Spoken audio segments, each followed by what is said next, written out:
हरे कृष्णा। सभी भक्तों का स्वागत है आज की भगवत गीता क्लास में। पहले हम मंगलाचरण करते हैं। ओम अज्ञानतिमिरान्धस्य ज्ञानञ्जनशलाकया चक्षुरुन्मीलितं येन तस्मै श्रीगुरुवे नमः। श्रीचैतन्यमनोभीष्टं स्थापितं येन भूतले स्वयं रूपः कदा मह्यं ददाति स्वपदान्तिकम्। वन्देऽहं श्रीगुरोः श्रीयुतापदकमलं श्रीगुरून् वैष्णवांश श्रीरूपं साग्रजातं सहगणरघुनाथामृतं तं सजीवं साद्वैतं सावधूतं परिजनसहितं कृष्णचैतन्यदेवं श्रीराधा कृष्णपादान् सहगणललिता श्रीविशाखाद्विषाञ्च। हे कृष्ण करुणा सिंधु दीनबंधु जगतपते गोपेश गोपिका कांत राधा कांता नमस्तते। तप्त कांचन गौरांगी श्री राधे वृंदावनेश्वरी वृषभानुसुते देवी प्रणमामि हरिप्रिये। वाञ्छाकल्पतरुभ्यश्च कृपा सिन्धुभ्य एव च पतितानां पावनेभ्यो वैष्णवेभ्यो नमो नमः। जय श्री कृष्ण चैतन्य प्रभु नित्यानंद श्री अद्वैत गदाधर शिवासादि गौर भक्तवृंद। हरे कृष्णा कृष्णा कृष्णा हरे हरे हरे राम राम राम हरे हरे। रामाय रामभद्राय श्री रामचंद्राय वेदसे रघुनाथाय नाथाय सीताय पते नमः। नमः विष्णुपादाय कृष्णपृष्ठाय भूतले श्रीमते भक्तिवेदांत स्वामिन्निति नामिने। नमस्ते सारस्वते देवे गौरवाणी प्रचारिणे निर्विशेषा शून्यवादी पाश्चात्य देशतारिणे।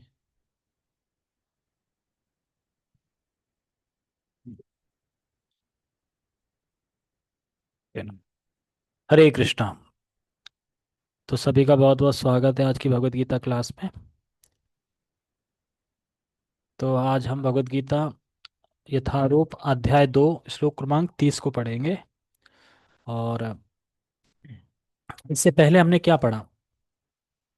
30 से पहले हमने 29 नंबर, जिसमें चार चीजें बताई गई थी कि कोई तो आत्मा को आश्चर्यवत देखता है, आश्चर्य से सुनता है, आश्चर्य से सुनाता है, सुनाने वाला भी आश्चर्य में है, सुनने वाला भी आश्चर्य में है, और देखने वाला भी आश्चर्य में है।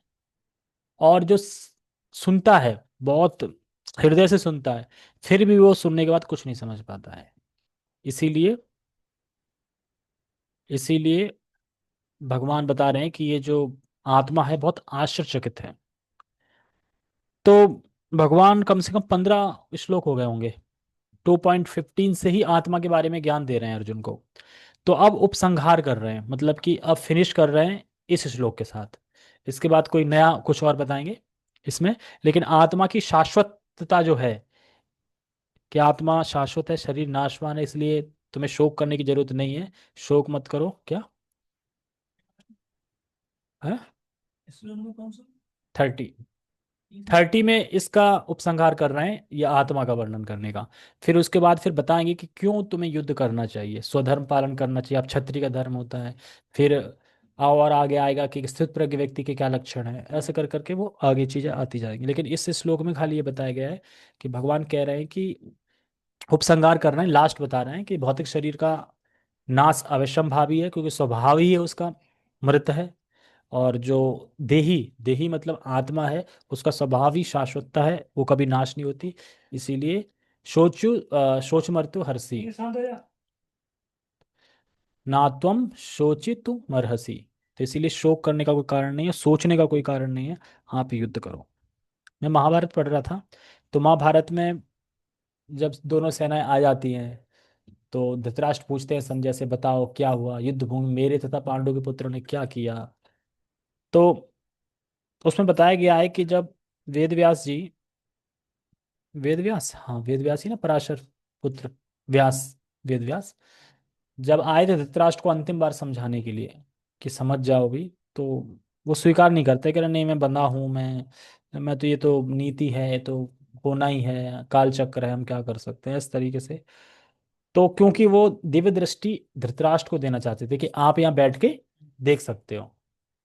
लेकिन धृतराष्ट्र बोलते हैं कि नहीं नहीं नहीं, मैं ये युद्ध नहीं देख पाऊंगा, मेरे अंदर इतनी क्षमता नहीं कि मैं इस युद्ध को देख सकूं।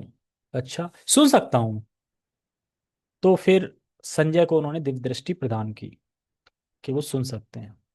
और फिर वेद व्यास जी बोलते हैं कि मैं ये दिव्य दृष्टि दे रहा हूँ, इससे आपको ये भी आशीर्वाद दे रहा हूँ कि आपकी मृत्यु नहीं होगी इस युद्ध में। मतलब आपकी मृत्यु नहीं होगी, आप आप जाओगे भी, युद्ध करोगे भी, फिर भी आपको कुछ नहीं होगा। तो 10 दिन तक संजय युद्ध करते हैं वहां जाके कुरुक्षेत्र में। हाँ, 10 दिन तक। और जैसे ही भीम धराशायी हो जाते हैं सरसैया पे, तुरंत हस्तिनापुर लौट के आ जाते हैं। और धृतराष्ट्र से बोलते हैं कि पितामह भीष्म शैया पर लेट गए, मतलब धराशायी हो गए। ये सुन के ही होश उड़ जाते हैं धृतराष्ट्र के, कह रहा एक ही तो आशा थी जिससे जीत सकते थे, ऐसे कैसे हो सकता है। ये विश्वास ही नहीं कर रहा, हो ही नहीं सकता। क्यों? क्योंकि स्वयं अपने गुरु क्या नाम है, क्या नाम है गुरु, हाँ, वो परशुराम, परशुराम, वो नहीं हरा पाए, और कौन हरा सकता है। तो फिर वहां से कहता है कि मुझे शुरू से बताइए, ऐसे कैसे इतने पराक्रमी होने के बाद कैसे धराशायी हो गए, शुरू से बताइए। तो फिर भगवत गीता संजय धृतराष्ट्रवाद जो आता है वो कब बताते हैं, जब 10 दिन युद्ध हो चुका होता है तब। ठीक है। तो ये अब शास्त्र में मैंने पढ़ लिया है, पहले कंफ्यूजन थी ना कि संजय ने शुरू से सुनाया कि यहाँ थे कि वहां थे क्या थे। तो ऐसा नहीं है, 10 दिन तक उन्होंने युद्ध किया। और युद्ध करने के बाद फिर वो वापस आ गए, और वापस आने के बाद फिर उन्होंने धृतराष्ट्र को पूरी डिटेल में बताया। तो वही सब गीता का पता, पूरे 18 चैप्टर, उसमें 2 पेज में समरी कर दिया पूरा। स्टार्टिंग में कहता है नहीं मैं नहीं मार सकता, मेरा धनुष कांप रहा है, हाथ गांडीव कर रहा है। फिर भगवान उसे डांटते हैं अर्जुन को कि आप तो पंडितों जैसी बातें करते हो, बुद्धिमान जैसी, और कार्य ऐसे कर रहे हो। तो महाभारत में नहीं ना, भगवत गीता एक अलग निकल गया ना, शास्त्र भगवत गीता एक अलग निकल गई। भगवत गीता, हाँ, महाभारत में ही है, मतलब महाभारत का ही पार्ट है, मतलब हाँ, भीष्म पर्व में आता है ये। तो फिर उसके बाद भगवान बताते हैं, फिर विराट रूप दिखाते हैं, फिर अर्जुन बोलते हैं हाँ तरस्ये कर वचन, मतलब तरस्ये का, तरस्ये का ऐसे करके श्लोक है ना, याद नहीं आ रहा, करस्ये वचनातवा ऐसे करके। तो फिर अर्जुन अ, युद्ध करने के लिए मान जाते हैं। तो देखते हैं युद्ध होने ही वाला होता है कि युधिष्ठिर महाराज अपने रथ से उतरते हैं, अपना कवच उतारते हैं, अपने धनुष धनुष बाण रख के चल देते हैं पैदल, बिना बताए कुछ। तो अर्जुन कह रहे ये कहाँ जा रहे हैं, कौरवों की तरह, क्या हो गया, कुछ हो तो नहीं गया। तो अर्जुन भी चल दिए, पांचों पांडव भी चल दिए, पिछले कृष्ण भी चल दिए। अर्जुन पूछते हैं कि क्या हुआ भैया, क्यों जा रहे हो, कहाँ जा रहे हो, कुछ नहीं बोले। फिर कृष्ण मुस्कुरा के बोलते हैं कि ये जा रहे हैं पितामह भीष्म के पास, उनसे आशीर्वाद लेने। फिर वो सबसे एक एक से आशीर्वाद मांगते हैं, और सब आशीर्वाद भी देते हैं और वरदान भी देते हैं। वरदान क्या, कि वरदान में ये बताओ कि आपकी मृत्यु कैसे होगी। फिर वो कहते हैं कि मेरी मृत्यु ऐसे ऐसे हो सकती है।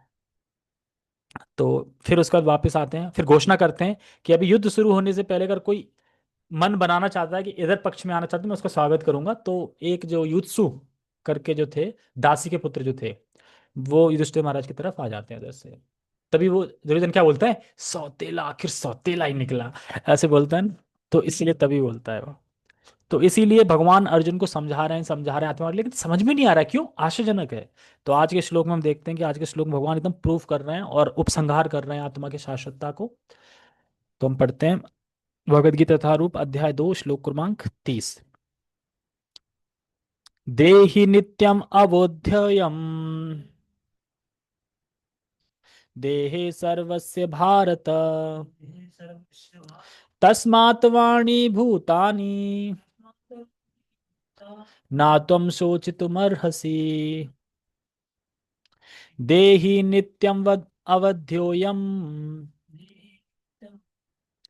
देहे सर्वस्य भारत तस्मात् सर्वाणि भूतानि ना त्वं शोचितुमर्हसि। बोलिए, उच्चारण करिए रेखा माता जी। इजी है श्लोक इसलिए। हरे कृष्णा। हाँ। देहि थोड़ा बोल के बताओ, भूल रहे हैं। देहि नित्यम अवध्योयम देहि नित्यं बध्यो अयं देहि सर्वस्य भारता तस्मात् सर्वाणि भूतानि न त्वं शोचति तुम हर्षि। ठीक है, कोई नहीं। अभिषेक आप बताइए। एक तो चश्मा नहीं पहन रखा है। अच्छा, कोई नहीं, ठीक है, थोड़ा प्रैक्टिस करोगे बोलने में तो आ जाएगा। बोलिए। देहि नित्यं देहि नित्यं वद्योऽहं देहे सर्वस्य भारत तस्मात् सर्वाणि भूतानि न त्वं शोचितुमर्हसि। हाँ, सेकंड लाइन ठीक है, फर्स्ट थोड़ा वो हो गया था। ठीक है, आप बताइए। हरे कृष्णा। देहि नित्यम। अब मम्मी ने बंद करो। इस सारे से बोला करो बंद करो, ये रिकॉर्डिंग में आ जाता है फिर। देहि नित्यम अवध्योऽयं देहे सर्वस्य भारत तस्माद् सर्वाणि भूतानि न त्वं शोचितुमर्हसि। ठीक है, आप बताइए। हरे कृष्णा, मैं नहीं पढ़ पाऊंगी। ओके, आप पढ़िए। जो प्रोफाइल ऑफ ऑन नहीं करते मुझे भरोसा नहीं होता वो है कि नहीं। ठीक है, चलो हम पढ़ते हैं आगे। तो देही नित्यम अवोध्यम। देही कौन है? जो देह में रहता है। देह मतलब शरीर, देही मतलब आत्मा। तो जो देह में रहने वाला है वो क्या है? नित्यम। नित्यम मतलब शाश्वत है। कौन? देही। देही जो है शाश्वत है। अवोध्यम, अवोध्यम मतलब जिसका वध नहीं हो सकता, अवध्य है वो। यम मतलब कौन? ये आत्मा। ठीक है। देहे सर्वस्य भारता, और वो सभी देहों में, वो जो देही है वो सभी देहों में है। और सभी शाश्वत हैं, नित्य हैं। यानी कोई भी जितने भी देह देह में जो जितने भी देह हैं उसमें देही जो है वो सर्वस्व है। सर्व मतलब सभी जगह है। हे भारत, हे भरत पुत्र। तो इसीलिए वो नित्यम है, वो अवध्य है। उसका सर्वनाश नहीं हो सकता, उसका वध नहीं हो सकता। तस्मात् सर्वाणि भूतानि, इसलिए, इसलिए तुमको किसी भी जीव के लिए, तस्मात् सर्वाणि भूतानि, किसी भी जीव के लिए, ना तुम शोचितुम अर्हसि, किसी भी जीव के लिए तुम्हें शोक करने की आवश्यकता नहीं है। तो भगवान ये बता रहे हैं कि जैसे आप जिनके लिए शोक कर रहे हैं कि मेरे पितामह हैं, गुरु द्रोण हैं, कृपाचार्य हैं, मेरे भाई बंधु हैं, तो ये सब क्या है? शाश्वत है। इसलिए आपको किसी भी जीव के लिए शोक करने की आवश्यकता नहीं है। आप देखते हैं कि देखते ही देखते, पहले हम छोटे थे कितने, एकदम बड़े हो गए, मतलब धीरे धीरे धीरे लेकिन जब कोई पराया देखता है बहुत दिन बाद तो कहता है अरे बहुत बड़े हो गए आप। तो एक हद तक तो जब तक हम बढ़ते हैं तब तक बोलते हैं बड़े हो गए, लेकिन एक हद के बाद स्थिर हो जाते हैं। स्थिर के बाद बढ़ते नहीं है, फिर बुढ़ापा झलकता है तो कहता है वो बड़ा यार, बाल सफेद हो गए, ये हो गया, बूढ़े हो गए, तो झुर्रियां लटकने लगी। तो कहने का मतलब ये है कि ये शरीर परिवर्तन हो रहा है, आत्मा में कोई परिवर्तन नहीं है। आप छोटे थे, जब समझ आ गई थी आपको, तब भी आप मन बुद्धि अहंकार से जो जैसी भावना अभी है, जैसा अभी आप सोचते हो मैं हूं, मैं सबसे अलग हूं, ये वो, अभी भी वैसे ही है। और बुढ़ापे में भी वैसे ही रहेगी, बदलेगी नहीं। बुढ़ापे में भी आप ये सोचोगे मैं तो जवान हूं, लेकिन शरीर बोल जाता है, क्योंकि शरीर साथ नहीं देता, इसलिए हमें मानना पड़ता है हाँ बुढ़ापा आ गया। लेकिन मन बुद्धि अहंकार ये कभी नहीं सोचता कि मैं बूढ़ा हो गया, मैं तो वैसे ही हूं जैसा था। इस तरीके से। तो इसीलिए कह रहे हैं यहाँ पे शोक करने की जरूरत नहीं है। हे भरतवंशी, हे भारतवंशी, शरीर में रहने वाले यानी देही का कभी भी वध नहीं किया जा सकता, अतः तुम्हें किसी भी जीव के लिए शोक करने की आवश्यकता नहीं है। किसी भी जीव, क्या था इसमें? हाँ, तस्मात् सर्वाणि भूतानि, यानी ये नहीं कह रहे कि किसी भी जीव के लिए, सभी सभी मतलब चाहे जानवर के योनि में हो कोई, चाहे कोई पक्षियों के योनि में हो, किसी भी योनि में हो, आपको किसी भी जीव के लिए शोक करने की आवश्यकता नहीं है। और शोक करने की आवश्यकता क्यों नहीं है? शोक तो उसके लिए करा जाता है जिसमें किसी चीज की हानि हो या नुकसान हो। आप शोक किसके लिए करोगे? जब कोई नुकसान होगा तो ही तो शोक करोगे आप किसी चीज में अगर नुकसान ही हो रहा तब शोक क्यों करोगे? तो वही भगवान बताना चाह रहे हैं कि जब आत्मा शाश्वत है, मरती ही नहीं है कभी, अवध्य है, और शरीर का स्वभाव ही है मरना, मृत होना, तो जब नुकसान ही कुछ नहीं हो रहा है, आपके वध करने पे भी कुछ नुकसान नहीं हो रहा है, तो फिर शोक किस लिए कर रहे हो? शोक तो तब होता है जब कुछ नुकसान हो आपका। प्रॉफिट होता है तो आप खुश होते हो, लेकिन जब लॉस होता है तो आप दुखी होते हो। लेकिन लॉस प्रॉफिट है ही नहीं, इसमें प्रॉफिट ही है। क्यों? क्योंकि भगवान की वाणी के अनुसार, भगवान कह रहे हैं उसके अनुसार अगर आप युद्ध कर रहे हो तो ये तो धर्म युद्ध है। और धर्म युद्ध है तो मर भी गए तो स्वर्ग प्राप्ति होगी, और नहीं मरे तो यहाँ राज्य प्राप्त मिलेगा। क्योंकि हार तो हो नहीं सकती, क्योंकि जहां कृष्ण है वहां हार हो ही नहीं सकती। कर्ण भी जानता था कि हम हारेंगे, पितामह भीष्म भी जानते थे, क्योंकि कृष्ण उधर थे। इसलिए सब जानते थे कि जब दुर्योधन बहुत भड़क जाता है तो कहता है कि पितामह हम क्यों नहीं जीत सकते, हमारी इतनी सेना है, 11 अक्षौणी सेना, वहां 7 या 8 अक्षौणी सेना है। तो पितामह भीष्म ही कहते हैं कि आपको एक दूर एक व्यक्ति दिख रहा है जो मोर पंख लगा के रख बैठा है रथ पे, हाँ वो है, इसलिए नहीं हम जीत सकते। कह रहा अगर मैं 1000 पितामह भीष्म बन जाऊं तब भी हम युद्ध नहीं जीत सकते। हुआ क्या, दुर्योधन तो है ही थोड़ा शैतानी। तो वो पूछता है पितामह भीष्म, पितामह भीष्म वैसे आप बताओ मुझे, आप वैसे पांडवों की जो सेना है वो आप कितने दिन में वध कर दोगे सबका, कितने दिन लगेंगे आपको? तो जोड़ते हैं वो, जोड़े कहते हैं कि मुझे 1 महीना चाहिए, 1 महीना में पूरे पांडवों को सर्वनाश कर दूंगा। अच्छा। फिर गए द्रोण के पास, तो द्रोण भी कहते हैं हाँ सही कहा पिता भीष्म ने, 1 महीना, 1 महीने में सब खल्लास। फिर गए कृपाचार्य के पास, तो कृपाचार्य कहते हैं मैं थोड़ा बूढ़ा हो गया हूँ, इतनी शक्ति नहीं, मैं 2 महीने में कर दूंगा। अश्वत्थामा के पास, अश्वत्थामा बोलता मैं 10 दिन में पूरे पांडव सेना को समाप्त कर दूंगा। फिर गए कर्ण के पास, कर्ण कहते कहता है मैं 5 दिन में पूरे पांडव सेना को समाप्त कर दूंगा। तभी कहते हैं ये ढींगे हाँकता है। क्या आता है? ढींगे आता है, करता कुछ नहीं, ढींगे ढींगे हाँकता है। आपको पता है कि वहां कौन है, कौन है उधर? तो ये बात गुप्तचर से पहुंची पांडवों की तरफ कि ऐसे ऐसे बात हो रही है। तो युधिष्ठिर महाराज आए अर्जुन के पास, अर्जुन तुम कौरवों के सेना को कितने दिन में परास्त कर सकते हो, कितनी देर में, कितने दिनों में वध कर सकते हो?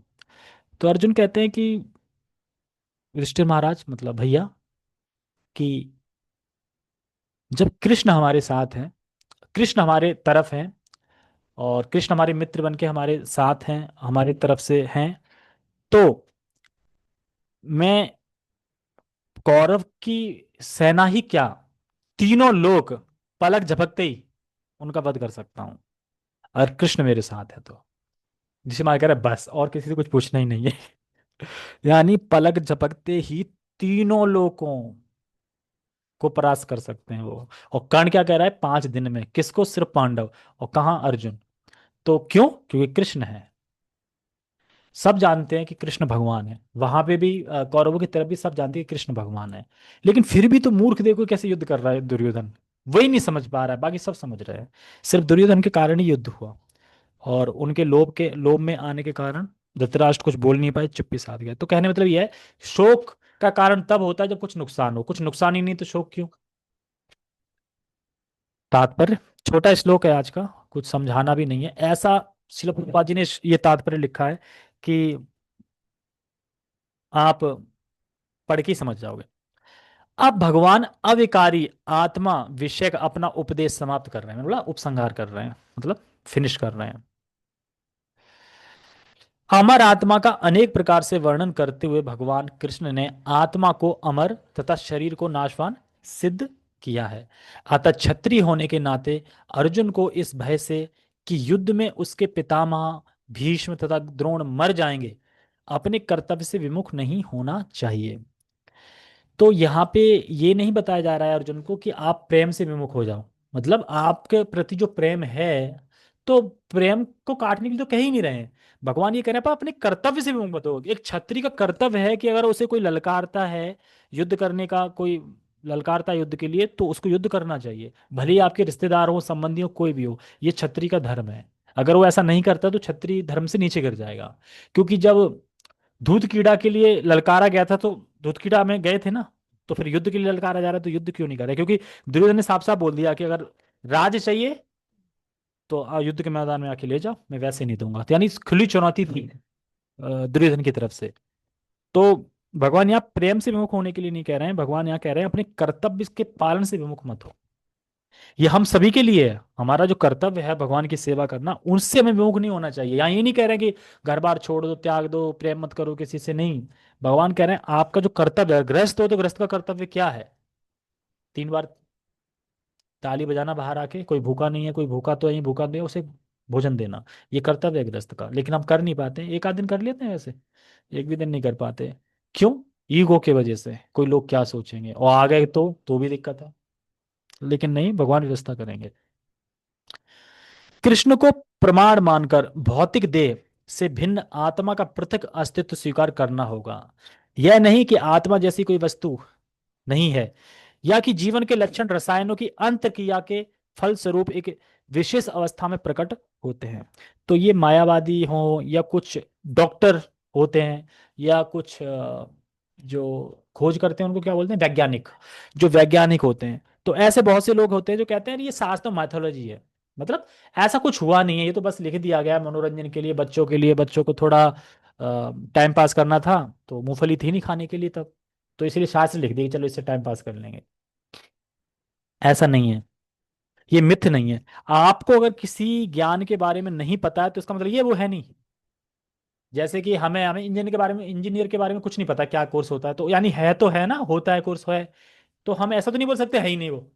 लेकिन डॉक्टर वगैरह क्या बोलते हैं कि नहीं, आत्मा जैसी कोई चीज होती ही नहीं, जैसे हम देख रहे हैं ना आत्मा जैसी, आत्मा का, जबकि भगवान कह रहे हैं कि आत्मा का अस्तित्व है, पृथक है, शरीर से अलग है। लेकिन वैज्ञानिक क्या कहते हैं, नहीं आत्मा है ही नहीं, यही शरीर है, और शरीर रसायनों से बना है, और रसायन से ही आत्मा बन जाती है, प्रकट हो जाती है, बस यही सब बोलते रहते हैं वो। तो वही बता रहे हैं कि जब आप जानते नहीं हो किसी चीज को, तो इसका मतलब ये नहीं कि वो चीज है नहीं। और आत्मा को लेके फिल्मों में भी आप देखो या वैसे सीरियल में देखो, तो आत्मा को लेके क्या बताते हैं, एक भूत टाइप का। आत्मा सीरियल तो मैंने भूत दिखाएंगे, गोश्त। आत्मा मतलब गोश्त, एक सफेद सफेद लाइट सी, बस। ये नहीं जानते स्वरूप है, हम अंश हैं भगवान के से। तो कैसे पता चलेगा, तो कह रहे हैं कि गुरु के मार्गदर्शन में, तो गुरु के मार्गदर्शन से हम मार्गदर्शन में आएंगे, तब हम समझ पाएंगे कि हाँ हम आत्मा हैं, शरीर से पृथक है। लेकिन बाकी सब ये मायावादी कहते रहते हैं कि ये सब रसायनों से, यही सब शरीर जो घटक है रसायनों से बना है, यानी आत्मा का सृजन रसायनों से हुआ है, सीधा समझे तो आत्मा की जो सृष्टि हुई है वो रसायन से हुई है, केमिकल से हुई है, ऐसा कहते हैं। लेकिन ऐसा है नहीं। यद्यपि आत्मा अमर है, किंतु इससे हिंसा को प्रोत्साहित नहीं किया जाता। मतलब आत्मा अमर है, ठीक है मारो, जो भी आए मारो, क्यों, आत्मा तो अमर है ना।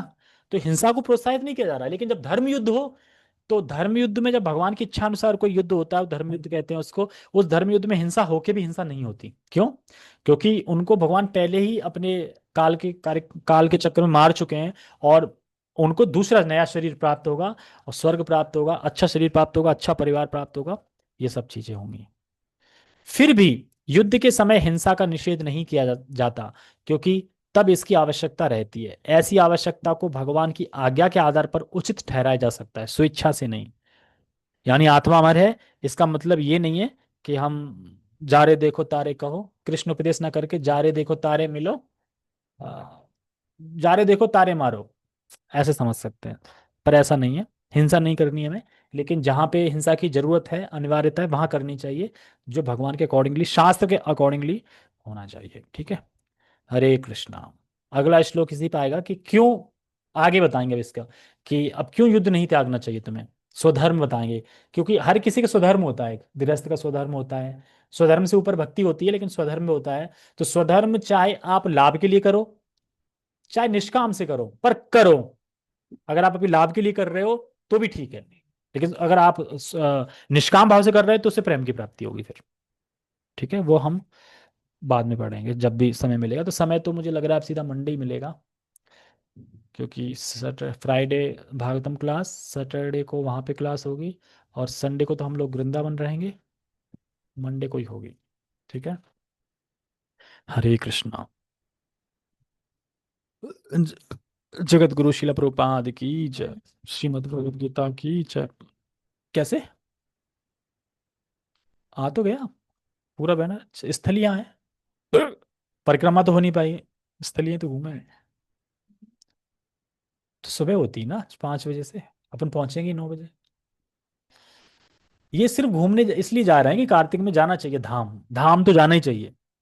मैं पूछूंगा कल प्रभु जी से, अगर वो अलाउ कर देंगे। फिर भी कहेंगे 20 की भगवत गीता तो करो यार, ट्रेन में कुछ तो करो, जाके खाली हाथ तो मत जाओ। देखते हैं, प्रभु जी से पूछते हैं। लेकिन वीक डे में जाऊंगा मैं, छुट्टी करके। कार्तिक का महीना चल रहा है, संडे सैटरडे तो ऐसा होगा कसम कस, कसमा कस। ना, वृंदावन हो या गोवर्धन हो, सब वीकडे में चलेंगे। वीकडे मतलब जैसे मंडे ट्यूसडे वेडनेसडे फ्राइडे, क्योंकि मैं क्लास मिस नहीं करूँगा, सैटरडे संडे जो क्लास होती है उसमें रहूंगा। ठीक है, हरे कृष्णा। जगत गुरु श्री प्रभुपाद की जय, श्रीमद् भगवद गीता की।